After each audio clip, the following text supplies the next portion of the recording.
Magandang araw po sa inyo, Kuya Bari, pati na rin po sa mga tagapakinig at taga-subaybay ng iyong YouTube channel. Tawagin niyo na lang po ako sa pangalang Chikako. Isa po ako sa mga silent listeners ninyo. Mahilig po kasi ako sa mga kwentong kababalaghan. Ngunit hindi po ito basta hilig lang. Naniniwala po kasi ako sa mga kwentong aswang, kulam, engkanto at lalong-lalo na po sa barang. Nakasaksi na po kasi ako ng ganito noon. Isang nakakakilabot na bagay na nakita ko sa buong buhay ko na hindi ko na po nanaising makita pa muli. Pagpasensyahan niyo na lang po kung hindi ko nasasabihin ang tunay na pangalan ng mga taong may kaugnayan sa aking kwento. Ito'y bilang respeto na lamang sa kanilang mga pamilya. Taong 1986, second year high school pa lang po ako nang pansamantalang tumira sa amin si Tita Maui. Kaisa-isang kapatid na babae po siya ni tatay at bunso sa 6 na magkakapatid. Nasa Brunei po noon si tatay at nagtatrabaho sa isang kumpanya na gumagawa ng mga aircon. Dahil po 3 lang kami ni nanay at ng kapatid kong si Rowena ay tuwang-tuwa po si nanay. Kahit pansamantala ay may makakasama na kami sa bahay. Sabi kasi nito ay mga 6 na buwan lang daw ito sa amin. Kuya Bari, maganda po si Tita Maui. Iyong tipong gandang Pilipina po talaga. Mahaba ang buhok na laging maayos na nakalugay. Malalantik ang medyo mahabang pilik mata niya. Bumagay din sa hugis ng mukha nitong medyo mabilog ang 2 maliliit na biloy sa magkabilang pisngi. Mahinhin ito at disente kumilos. Mga katangian na hindi maiwasang mapansin ng mga kalalakihan sa amin. Kuya Bari, simula nang dumating si Tita Maui ay parang biglang dumami po ang tambay sa harapan ng tindahan namin. Lalo na kapag kasi tita ang bantay. Minsan nga ay nasita na ni nanay ang mga ito. Hoy kayo ha, 19 pa lamang ang hipag ko. Nandito lang yan dahil magre-review sa board exam niya. Huwag niyo nga dinedemonyo. Pati tindahan ko imamalasin sa inyo eh. Puro kayo nakaharang yan. Wala na madaanan ng mga bumibili. Mga lintik na ito. Magsiuwi na nga kayo. Tungayaw pa ni nanay sa mga ito. Ilang araw ding hindi nagkaroon ng tambay sa tapat ng aming tindahan mula nang itinaboy ni nanay ang mga ito. Ngunit isang araw ay nagpaalam na aakyat ng ligaw ang isa sa mga binatang madalas kasama ng isa sa mga taga roon sa amin. Hindi po kasi ito taga-amin. Tulad ni Tita Maui ay galing din po ito ng probinsya. Ang pagkakaalam po namin ay mula ito sa Pampanga at nangungupahan sa isa sa mga boarding house ng kapitbahay naming may anak na nagtatrabaho sa Japan. Dahil maayos naman po na nakiusap ay pinayagan ito ni nanay. Tutal ay mukha naman itong mabait at magalang. Medyo tahimik ito at magandang lalaki rin naman. Maayos din ang trabaho nito bilang isang security guard sa isang supermarket sa Valenzuela. Matyaga po itong nanuyo kay Tita Maui. Kapag ka umuwi ito sa kanila ay laging may pasalubong na kung ano-anong produkto at gulay para sa amin mula sa Pampanga. Pati kami ng kapatid ko ay laging may pasalubong na tsokolate tuwing dumadalaw ito kay tita. Naku Dino, masyado mo namang ini-spoil ang mga pamangkin ko. Baka hindi ko na masuklian ang kabutihan mo. Sinabi ko naman sa iyo, umpisa pa lang na wala pa sa isip ko ang pakikipagnobyo, hindi ba? Marami pa kasi akong pangarap para sa mga magulang ko eh. Hindi nakatiis na wika noon ni Tita Maui sa kanyang manliligaw. Hindi ba talaga magbabago ang pasya mo, Maui? Narinig ko noong sabi ni Mang Dino. Kuya Bari, hindi ko mapigil na hindi sumilip sa sala ng mga sandaling iyon dahil parang damang-dama ko ang lungkot at pagkadismaya sa boses nito. Dino, di ba sabi mo, bigyan ko ng pagkakataon ng sarili ko para makilala ka pa? Nasaka na ako magdedesisyon kung talagang wala akong maramdaman para sa iyo. Pero wala talagang makakapagpabago ng pasya ko, Dino. Hindi pa talaga akong handang makipagnobyo. Pagpapaliwanag ni tita. Hindi ko napigilang hindi maawa sa nakita kong pagbalatay ng lungkot sa mukha ni Mang Dino. Pero nakita kong pilit pa rin itong ngumiti. Naintindihan ko, Maui. Salamat sa pagkakataong ibinigay mo.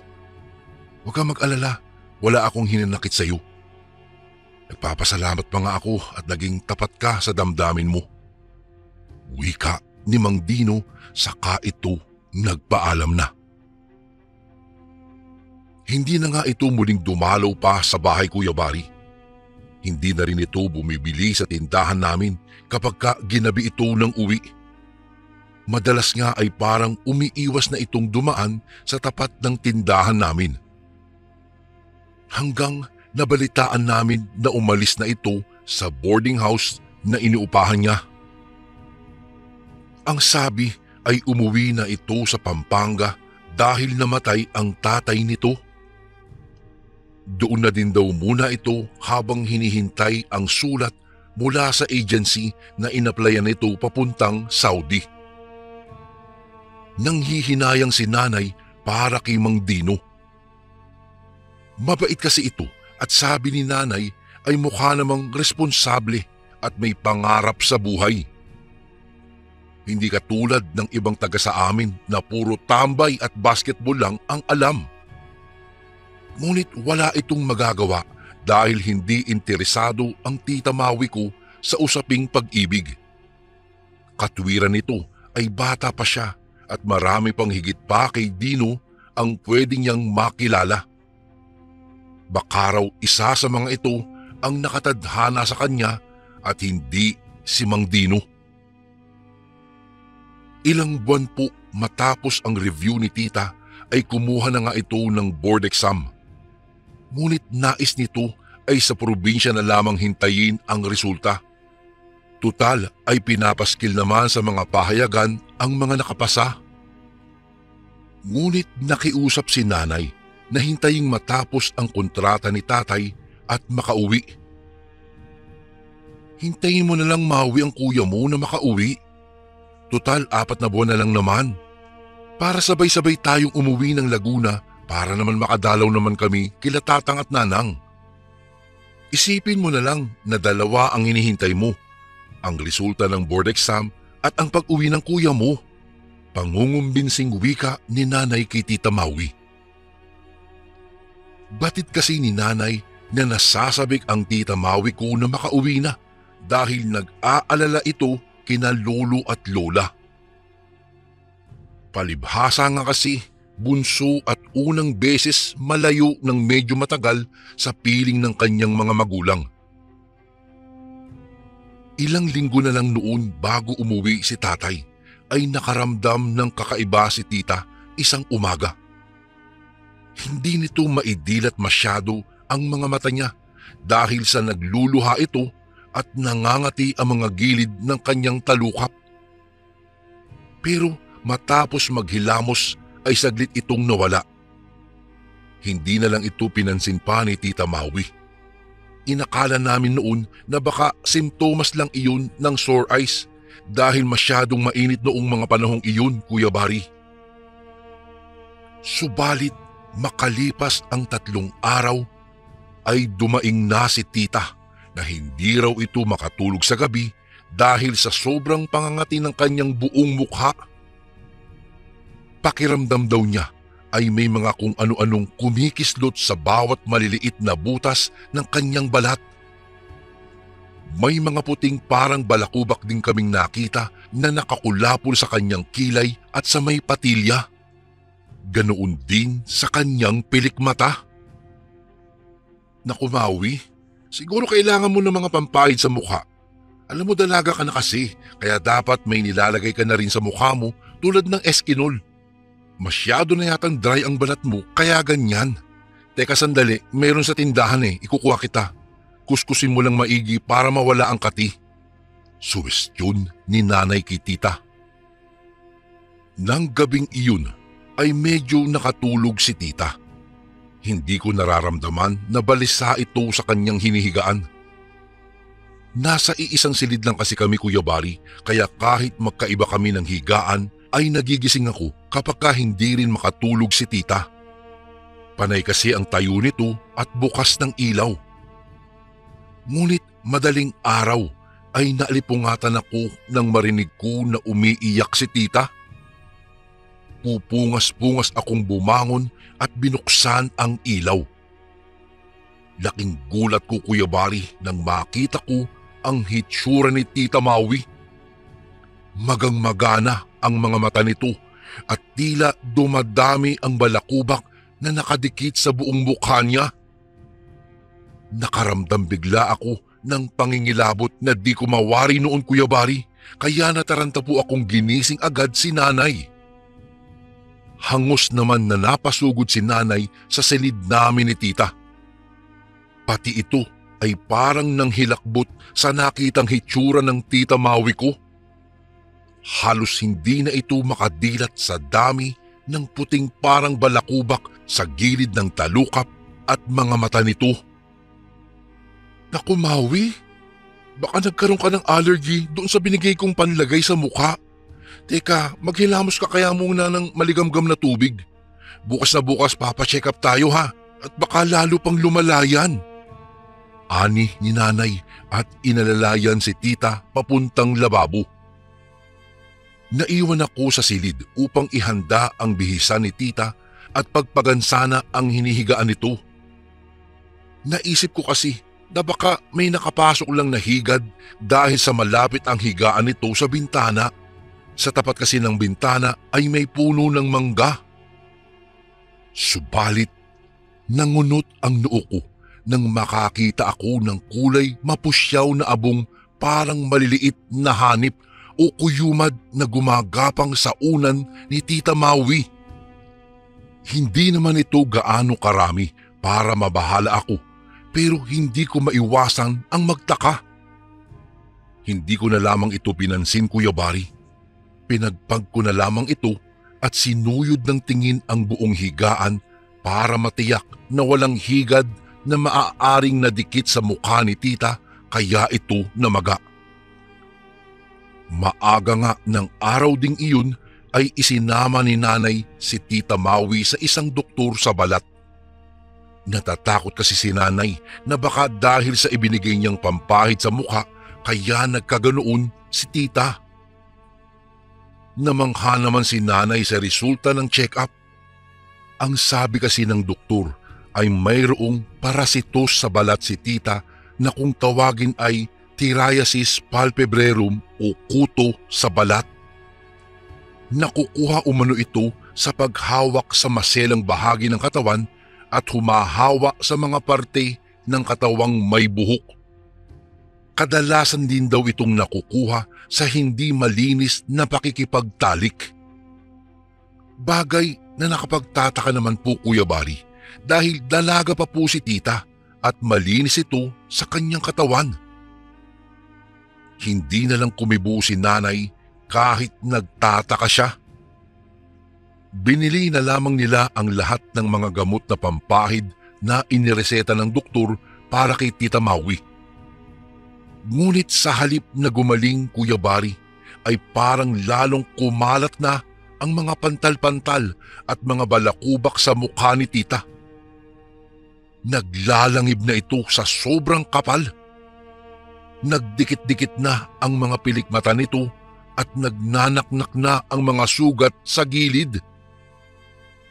Nanayo pareho ang balahibo namin ni nanay nang mapansin namin ang mga makikintab at mapuputing mapintog na lisa pala ang nakikita naming nakadikit sa mga pilikmata at kilay ni tita.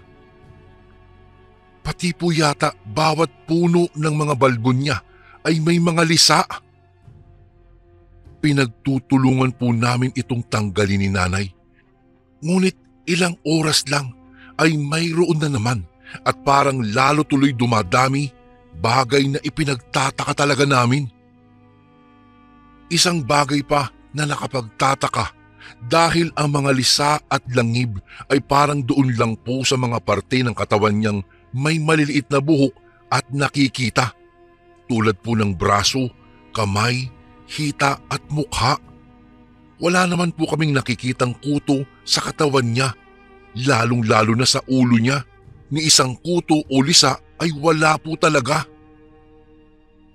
Dumating ang araw nang makauwi galing Brunei si tatay ay nang hilakbot din ito sa kanyang nakita.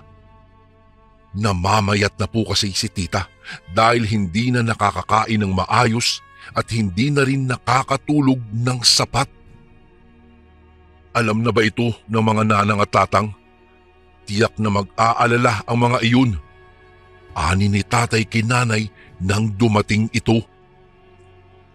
Oo nga yun ang inaalala ko.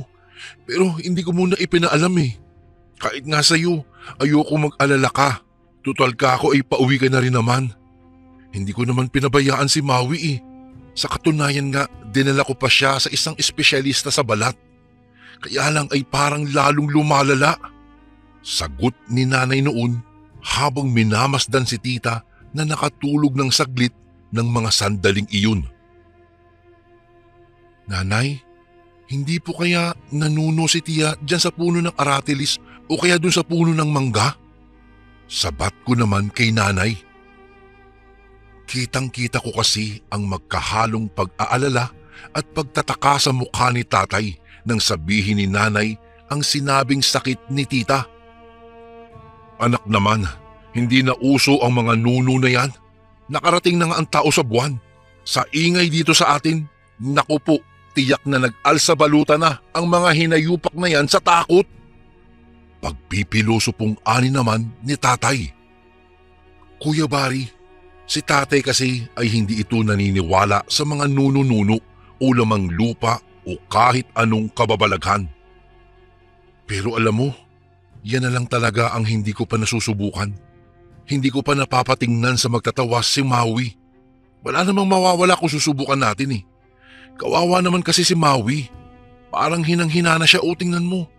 Kapag ka pinapadoktor ko ay parang lalo siyang nangihina at lumalala. Ganyan daw kasi kapag ka napaglalaroan ng mga engkanto at lamang lupa Saad naman ni nanay. Hindi man naniniwala si tatay ay pumayag na rin itong magpatawag ng magtatawas. Ang kakilala ng kumpare ni nanay na magtatawas ang sinundo nito.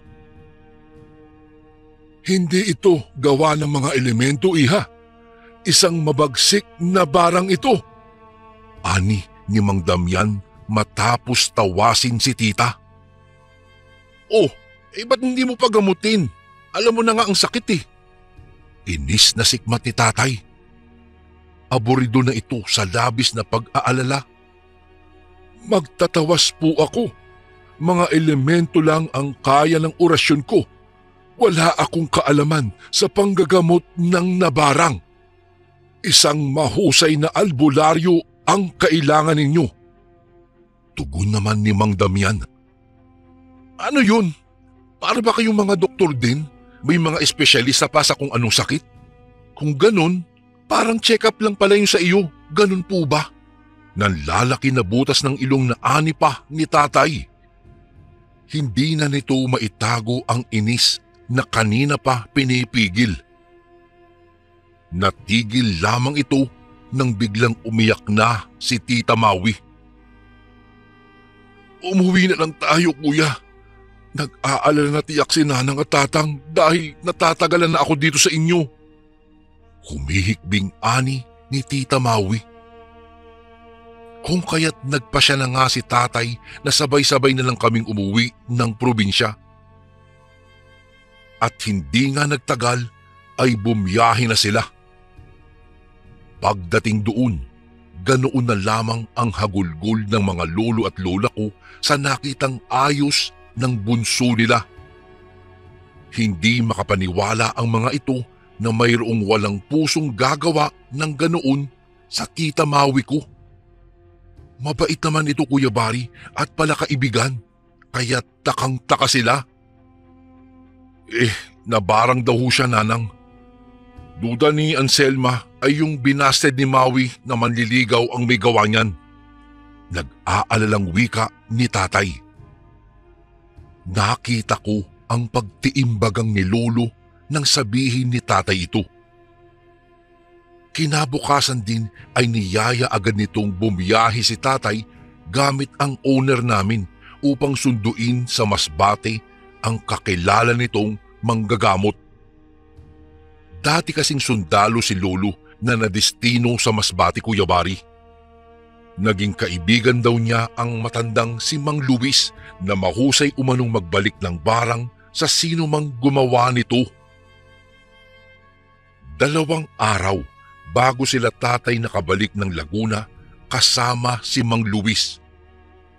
Hindi aakalain ni Numan na 81 na ang matanda sa tikas at tindig nito. Parang ang matanda lang ito ng ilang taon kay tatay na noon ay nasa 40 pa lamang ang edad. May dala itong mga kung ano-anong halamang gamot at isang makapal na itim na aklat na inakala namin noon ay Biblia. May suot din itong mga medalyon na di ko mawari kung para saan. Sa kubo ng pahingahan ni Lolo nito, ginamot si Tita Maui.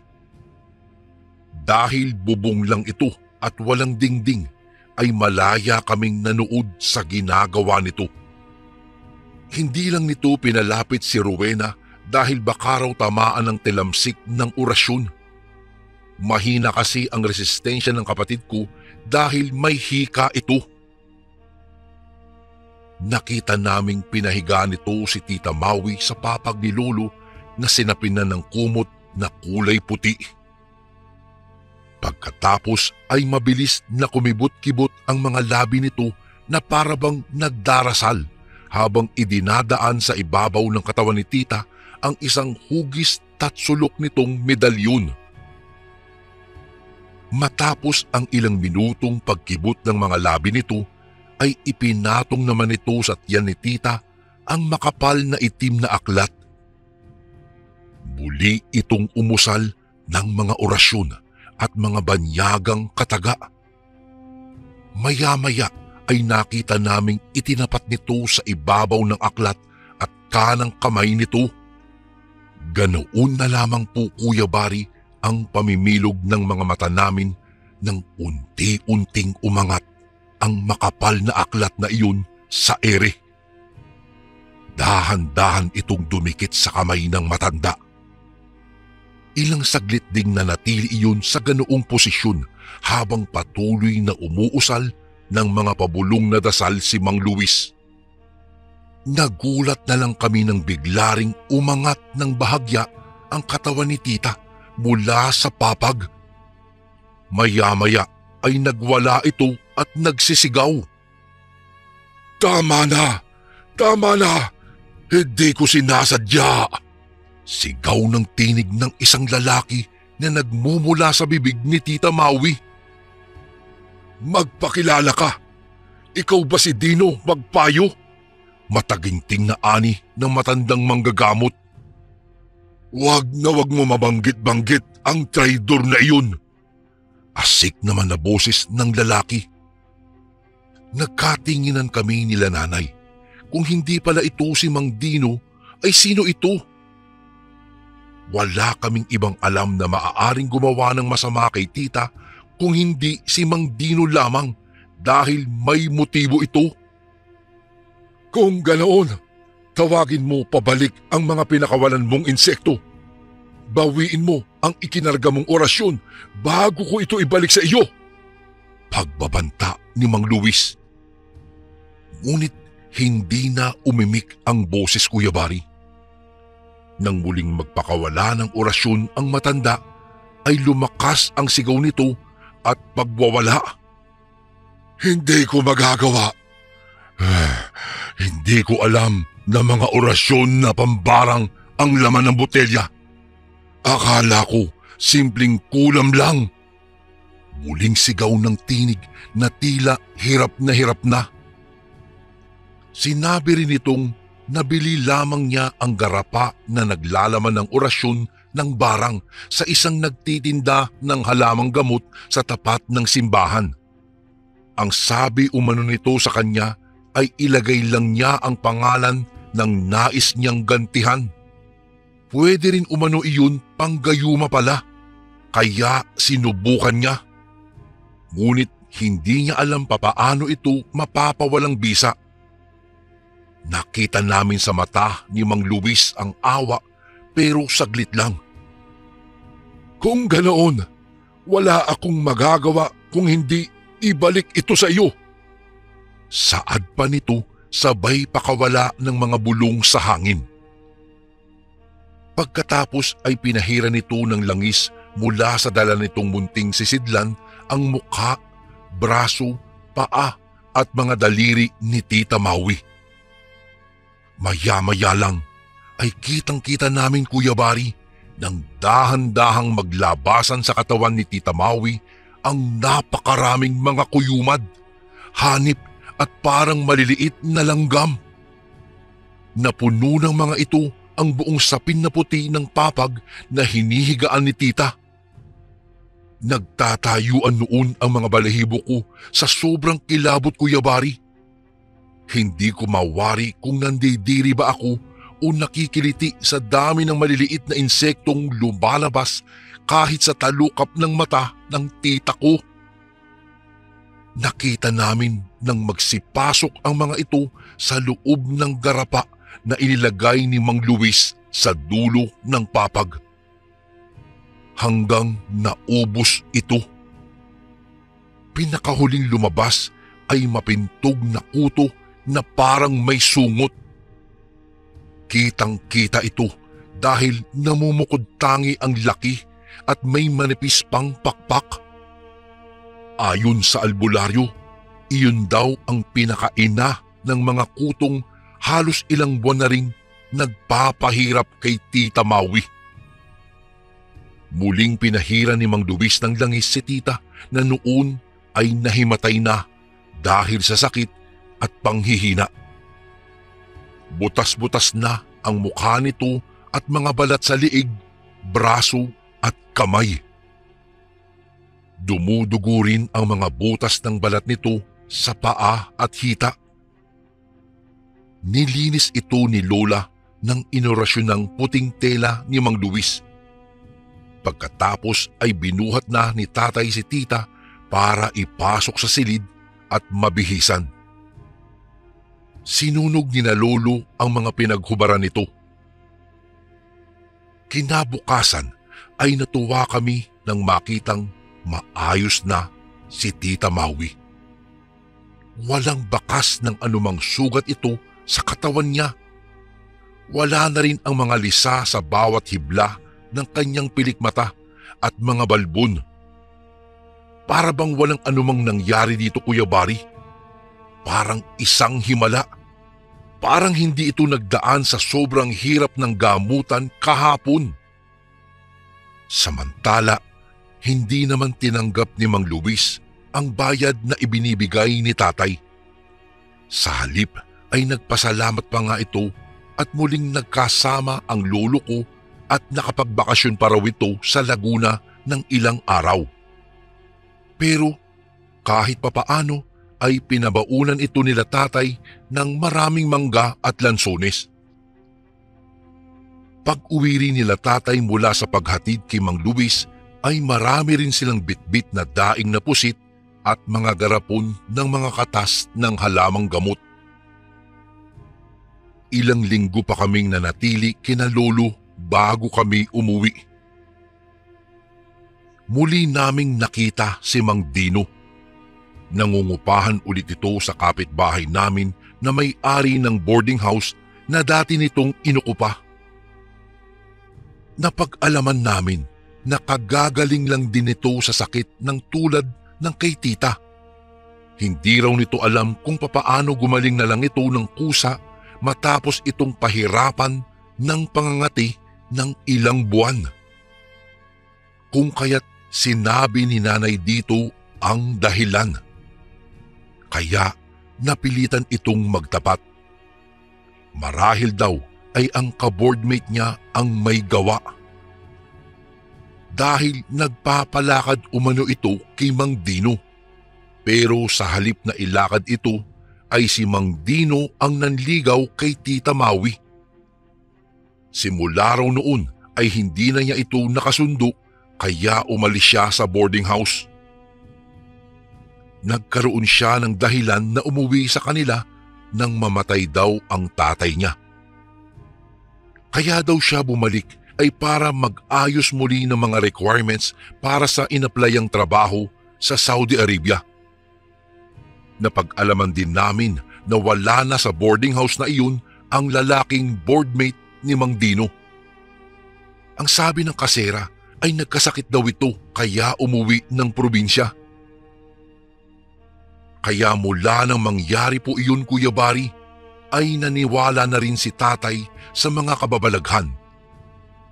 Naging saksi kasi siya nito mismo. Siya nga po pala, si Mang Dino rin po, Kuya Bari, ang nakatuluyan ng Tita Maui ko. Hiningi kasi nito ang address nila Lola sa Laguna. Habang nasa abroad ito ay ipinagpatuloy nito ang panunuyo kay tita. Kalaunan ay sinagot rin ni tita. Ngayon po ay pareho na silang retirado at kapwa na profesional ang dalawang anak nito. Kuya Bari, dito ko na po tatapusin ang kwento ko. Salamat po kung sakaling mabasa niyo po ito sa mga darating na araw. More power po sa channeling nyo at maligayang pakikinig po sa mga kasundong mga OFW na katulad ko. Lubos na gumagalang, Chicago. Ang sabi nila, kahit iwan ka man ng buong mundo, pamilya mo pa rin ang hinding-hindi mang-iiwan sa iyo. Kasi nga, pamilya mo sila. Sila ang mga taong una nating minamahal at totoong nagmamahal sa atin. Sila ang dapat na palagi nating inuuna sa anumang bagay. Sabi nga nila, sa mga hamon na kakaharapin mo ay pamilya mo ang gagabay at poprotekta sa iyo, ngunit papaano kung ang pamilyang pinoprotektahan mo ay sila pa pala ang maglalagay sa iyo sa kapahamakan? Papaano kung ang pamilyang pinagkakatiwalaan mo ng husto ay ang magiging dahilan ng pagbagsak mo? Ilang dekada na rin ang nakakalipas simula nang mangyari ang kalunos-lunos na sinapit ng nakababata kong kapatid, Kuya Bari. Itago niyo na lamang ang katauhan ko sa alias na Florencio. Ako po ay nagmula sa lugar ng Iloilo na nakapangasawa ng isang kapangpangan. Dati po akong OFW, Kuya Bari, sa bansang Qatar. Sa pagkakatanda ko po ay higit 6 na taon din akong nanatili sa Qatar at nagtrabaho bilang driver po ng truck. Ang kwentong ibabahagi ko po sa inyo ngayon ay hango sa naging karanasan ko. Nang dahil sa sobrang hirap ng buhay ay hindi ako nakapagtapos ng pag-aaral. Sa halip ay tumulong ako sa mga magulang ko sa pagtatrabaho upang may pandagdag sa panggastos namin sa pang-araw-araw. Isang kahig, isang tuka, yan ang buhay po ng aking pamilya, Kuya Bari. 6 po kaming magkakapatid. Tanging pagsasaka lamang ang hanap buhay ni tatay, samantalang naglalako naman si nanay ng mga kakanin sa aming lugar.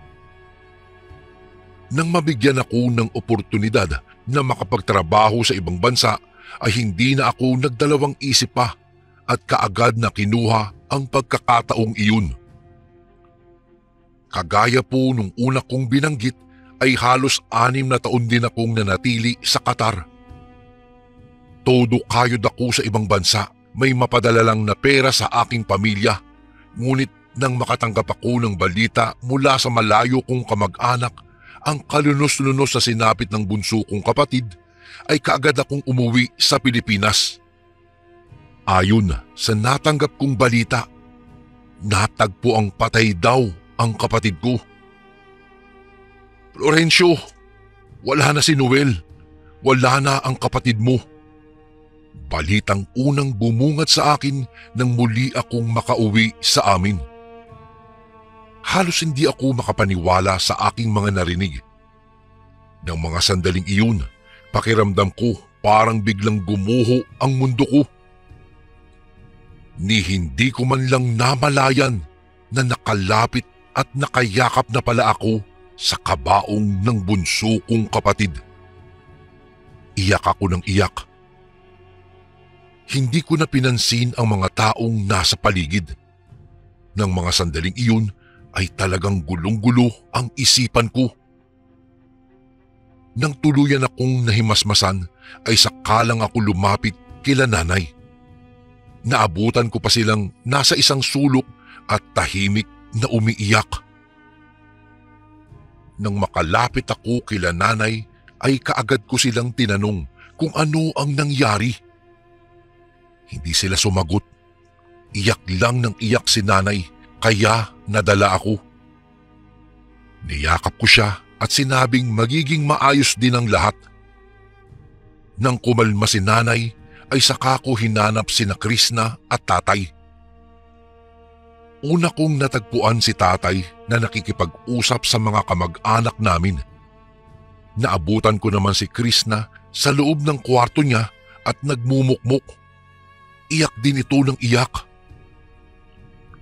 Naging mapait na araw iyon para sa akin, Kuya Bari. Ilang taon akong nagtatrabaho sa ibang bansa, ngunit di ko lubos akalain na sa pag-uwi ko ay ganoong eksena ang bubungad sa akin. Hindi ko matanggap ang biglaang pagkamatay ng kapatid ko.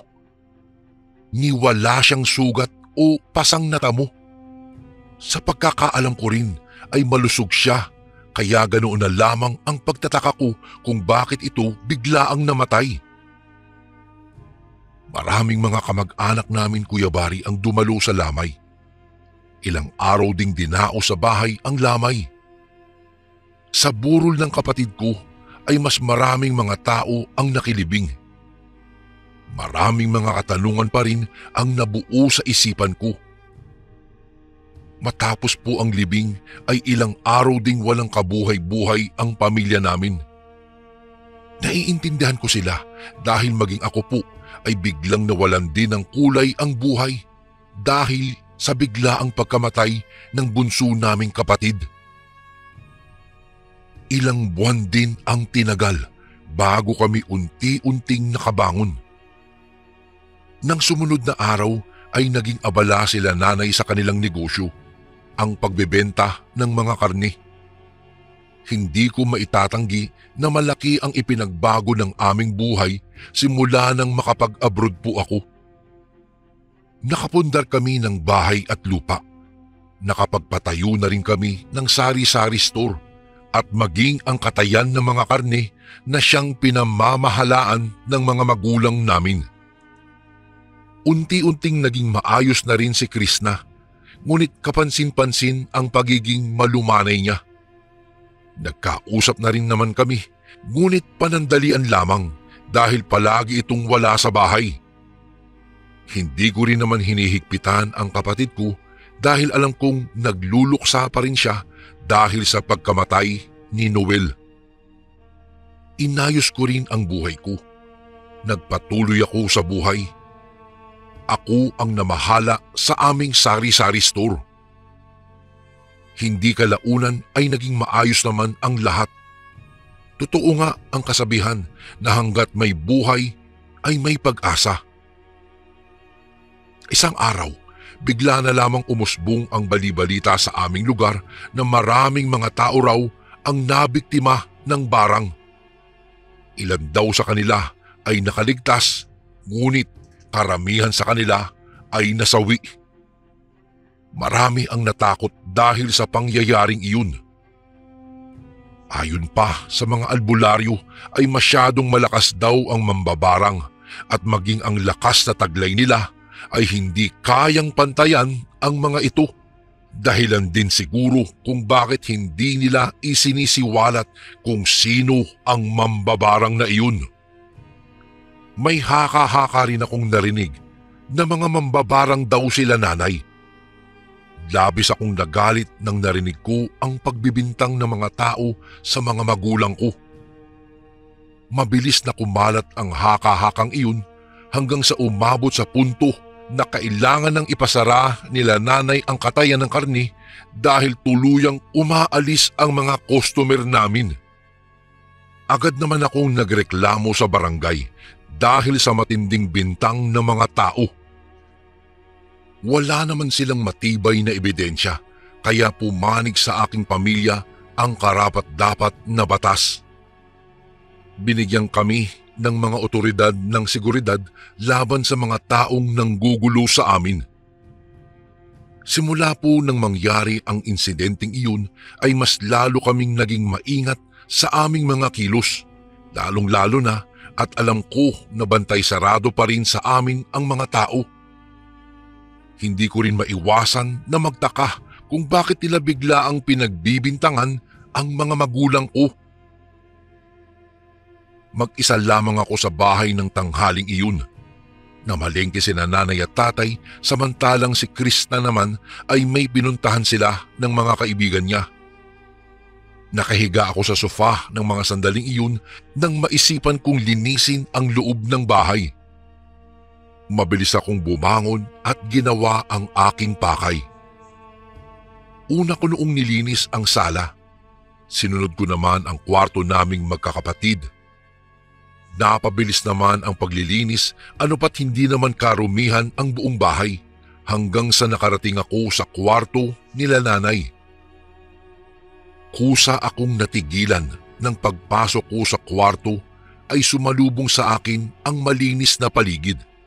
Ngunit hindi po iyon ang nakaagaw ng pansin ko, kung hindi ang mga nakahilerang bote sa ilang sulok ng kanilang kwarto. Napatakbo pa ako papalapit sa mga ito, saka ito sinuri.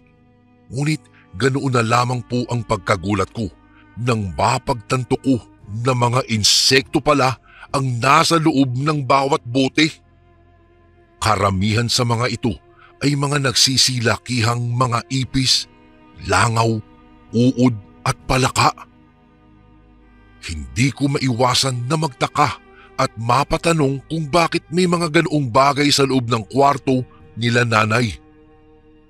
Naisip ko rin noong mga sandaling iyon na imposible namang alaga nila ang mga nasa bote, kayong mga insekto naman ang mga nakalagay sa loob ng sisidlan. Hindi pa man ako tuluyang nakakaalis sa aking kinatatayuan ay ganoon na lamang ang panlalamig ko nang biglang may humawak sa balikat ko. Animoy napako ako sa aking kinatatayuan at kung hindi pa ito nagsalita ay hindi pa ako makakabalik sa tamang huwisyo. Anong ginagawa mo rito, kuya? Tanong ng nakababata kong kapatid na si Krishna. Napalingon ako ni hindi ko man lang namalayan na nasa likuran ko na pala siya. Hindi pa man ako tuluyang nakapagsasalita nang humahangos na pumasok si Nanay sa loob ng kwarto. Hindi ko alam kung namamalikmata lamang ba ako ng mga oras na iyon, ngunit napansin ko ang pagdaan ng kakaibang galit na nagmumula sa kanyang mga mata. Saglit pa itong napatitig sa kapatid kong si Krishna bago ako binalingan ng tingin. Nagtanong si Nanay kung bakit kami nasa loob ng kwarto nila ni Tatay. Kaya kaagad ko namang ipinaliwanag sa kanila na naglilinis lang ako ng bahay. Nang dahil sa naging tugon ko, seryosong mukha ni Nanay ay napalitan ng isang matamis na ngiti. Agad niya namang kaming inakay ni Krishna palabas ng kwarto nila. Sinabi rin niya sa amin na may dala daw sila ni Tatay ng bibingka at puto. At habang tinatahak namin ang daan patungo sa sala, ay hindi ko pa rin maiwasan na magtaka kung bakit may mga bote sa loob ng kwarto nila at kung bakit gano'n na lamang ang reaksyon niya nang maabutan niya kami ni Krishna na nasa loob ng kanilang kwarto. Simula po nang mangyari ang insidenteng iyon, ay kapansin-pansin ang biglaang pagbabago ng kilos ni Krishna. Napansin ko na palagi na lamang itong nagiging balisa at laging umaalis sa bahay. Ilang beses ko rin siyang tinatanong kung ayos lang ba siya at kung mayroon ba siyang problema. Ngunit lagi niya akong sinasagot na ayos lang daw siya at talagang abala lamang siya sa kanyang mga ginagawa. Alam ko pong may mali, pero hindi ko na lamang pinansin pa ang bagay na iyon. Sa isiping baka napapraning lamang ako. Malalim na ang gabi. Mahimbing na natutulog ako nang bigla na lamang akong nagising. Napahilot pa nga ako sa aking ulo nang bigla na lamang itong kumirot. Napagpasyahan kong bumaba sa sala nang makaramdam ako ng pagkauhaw. Hindi pa man ako tuluyang nakakarating sa kusina ay nakarinig ako ng munting ingay na nagmumula sa labas. Dala ng aking kuryosidad ay agad akong naglakad patungo sa kinaroroonan ng ingay na iyon. "Ano pang ginagawa mo? Katayin mo na!" Natigilan ako dahil sa aking mga narinig. Napasilip ako sa nakabukas naming bintana. Sinigurado kong hindi ako makakalikha ng ingay at maingat ang bawat galaw ko.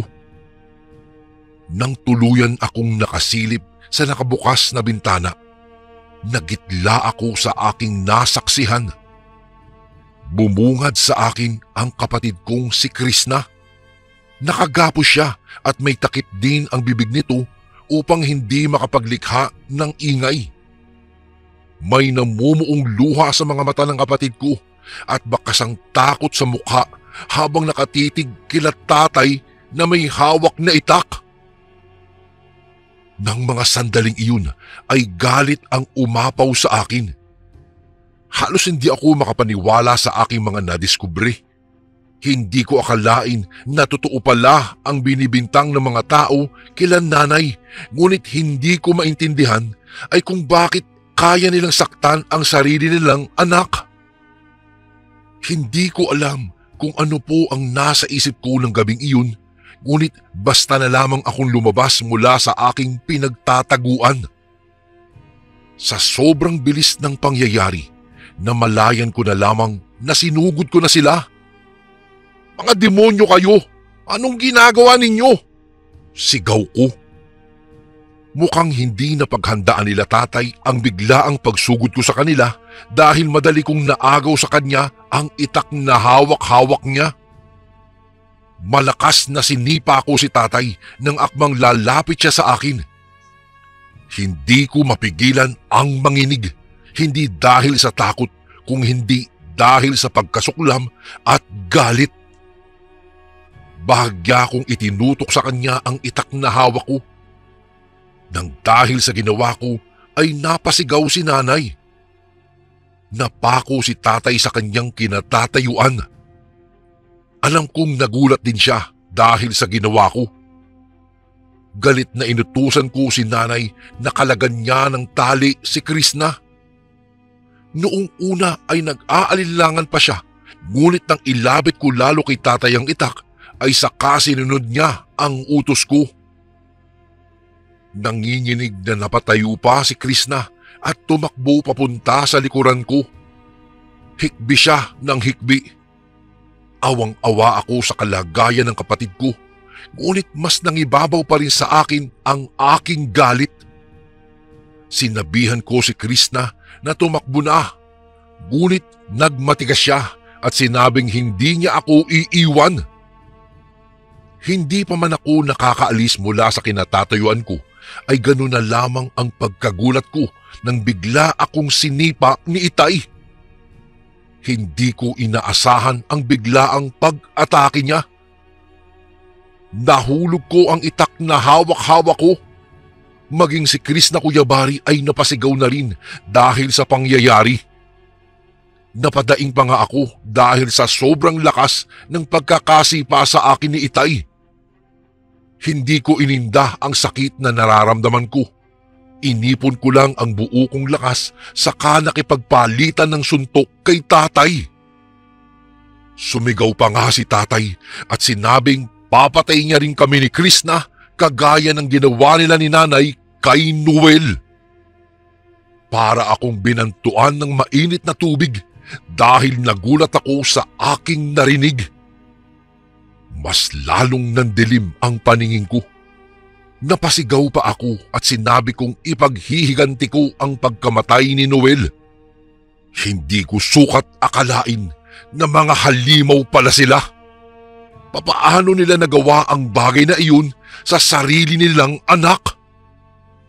Galit na galit ako, Kuya Bari. Nagngingit-ngit pa ang mga ngipin ko habang nakikipagsuntukan sa tatay ko. Naging maingat at listo ako sa aking bawat paggalaw. Hindi ko siya hinayaan na muli niya akong patamaan. Todo sangga at pag-atake ang ginawa ko sa kanya. Sa tuwing nakakahanap ako ng tamang pagkakataon ay saka ko siya pinagsususuntok sa mukha at sikmura. Narinig ko rin ang sigawan ni nanay at Chris na. Patuloy kaming naglabanan ni tatay. Palitan lang kami ng suntok at sipa. Napahalakhak pa nga siya kaya mas lalo akong nagalit sa kanya. Nagsigawan kami at sa sobrang galit ko, Kuya Bari, sinipa ko siya sa may-ari niya na tuluyang ikinabagsak niya. Kinuha ko ang pagkakataong iyon. Inambahan ko ng sunod-sunod na suntok si Itay sa mukha niya na siya namang ikinasigaw ni nanay. Nang magsawa ako sa kasusuntok, ay saka ko siya hinigit sa kwelyo saka binitawan. Noong mahimasmasan ako, Kuya Bari, ay saka ako patakbong lumapit kay Chris na. Tinanong ko siya kung maayos lang ba siya at tanging pagtango lang ang naging tugon niya sa akin. Agad ko siyang niyakap. Iyak siya kasi ng iyak. Nasa ganoong sitwasyon nang mapasigaw si Chris na at nang lumingon ako sa kinaroroonan nila nanay ay wala na sila doon. Tuluyan na silang nakatakas. Hindi na namin sila nagawa pang habulin. Nang dahil sa nangyaring iyon, Kuya Bari, mas lalo akong naging handa at alerto. Sinumbong at humingi na rin kami ng tulong sa mga otoridad. Nabigla rin ang mga tao nang humingi ako ng tawad sa kanila. Ganun na nga lang ang pagkabigla ko nang sabihin nilang tutulong din sila sa paghahanap sa mga magulang ko na nakatakas. Hindi ko rin mapigilan na mangamba na baka muling malagay sa panganib ang buhay namin, lalo na ang buhay ng kapatid ko, gayong binalaan na kami ng mga magulang namin na papatayin nila kami. Hindi ko naman mapigilan na mangamba sa isipin na baka gaganti sila at barangin din kaming sariling mga anak nila. Nang sumunod na araw, nakatanggap na lamang ako ng balita na nahuli na ang mga magulang namin. Nang mabalitaan ko iyon, hindi alintana ang naghihintay na panganib ay agad akong pumunta sa nasabing lugar kung saan nila dinala ang mga demonyo kong mga magulang. Noong makarating kami ni Krishna sa nasabing lugar, ay agad kong natanaw ang mga taong nagtutumpukan. Agad akong lumapit sa kanila at bumungad sa akin ang mga magulang ko na nakagapos. Napasulya pa nga si nanay sa akin. Nagulat pa ako nang humingi sila ng tawad sa amin at humingi ng pabor na kung maaari daw ba ay gusto niyang makausap si Krishna kahit na sa huling pagkakataon. Noong una, akala kong sincero na talaga sila sa paghingi ng tawad at isa pa, mga magulang ko pa rin naman sila kaya hindi na ako nagdalawang isip pa at pumayag na makipag-usap sa kanila. Dinala nila kaming dalawa ni Krishna sa isang gilid. Todo paghingi ng tawad ang ginawa ni nanay at sinabi niyang nabulag lamang daw siya sa pera at ang bagay na iyon ang labis nilang pinagsisisihan ni Itay. Niyakap pa nga ako ni Itay. Noong nasa ganoon kaming sitwasyon nang bigla na lamang akong inatake ni Itay. Sinaksak niya ako ng patalim sa tagiliran ko na siyang ikinabigla ko. Nang dahil naman sa nangyari ay agad akong napalayo. Gulat akong napasulyap sa kanya. Napahalakhak pa nga sila ng tawa ni nanay sa kanila kinuha si Krishna at biglang sinakal. Nang dahil sa galit, kahit na may patalim na hawak si Itay ay inatake ko pa rin siya. Nandilim na ang paningin ko ng mga sandaling iyon, lalo na nang masulyapan ko si Krishna na nag-aagaw buhay na sa kamay ni nanay. Muling bumalik ang galit at labis na pagkamuhi ko sa kanila. Sa sobrang bilis ng pangyayari, Kuya Bari, ay namalayan ko na lamang ang aking sarili na kapwa ko pinagsasasaksak sina nanay at tatay. Ni hindi ko man lang namalayan na naagaw ko na pala ang patalim kay Itay. Matapos po ang pangyayaring iyon, ay nanginginig akong napatakbo kay Krishna. Agad ko siyang inalalayan at niyakap. Napahikbi siya. Ilang saglit pa ay humahangos na dumating ang mga tao kasama ang mga otoridad. Nabigla pa sila dahil sa kanilang mga naabutan. Ipinaliwanag namin sa mga otoridad ang buong pangyayari. Nang dahil sa matibay na ebidensya at ilan sa mga nakasaksi ay hindi po ako nakulong. Sinugod naman namin si Krishna sa pinakamalapit na hospital. Mabuti na lamang at tanging pasalang ang mayroon ang kapatid ko. Iyak pa rin siya ng iyak ng mga sandaling iyon. Napansin ko rin ang labis niyang panginginig dala ng matinding takot. Ang pangyayaring iyon ay nakarating sa mga kamag-anak namin. Dinalaw nila kami ni Krishna sa ospital. Maging ang mga ito ay nalungkot at nagalit din dahil sa nangyari. Wala ni isa sa kanila ang nagtangka na kunin ang bangkay ng mga magulang namin. Nang dahil sa mga ginawa nila nanay, ay hindi ko rin masikmurang akuin ang responsibilidad sa kani-kanilang mga bangkay. Hinayaan na lang namin ang bangkay nila sa mga otoridad. Makailang beses ko rin tinanong si Krishna kung ano nga ba ang punot dulo ng lahat. Noong una ay todo iwas pa rin si Krishna sa mga katanungan ko, Kuya Bari. Hindi ko rin naman siya pinipilit dahil alam kong nasasaktan at natatakot pa rin siya dahil sa mga nangyayari. Isang araw, si Krishna na mismo ang kusang lumapit po sa akin. Nagulat pa nga ako Bakas pa rin sa mukha niya ang pagkalito. Ngunit sa huli, inamin niya rin sa akin ang lahat. Napahikbi si Krishna at kalaunan ay nagawa niya ring isalaysay sa akin ang lahat-lahat. Anya, ilang buwan daw bago namatay ang kapatid ko, nadiskubre nilang dalawa ang masamang gawain nila nanay at tatay na matagal nilang inilihim sa amin. Patago pala silang nambabarang ng mga tao at pag namatay ito ay sa kanila kinukuha ang bangkay, kinakatay at ibinebenta.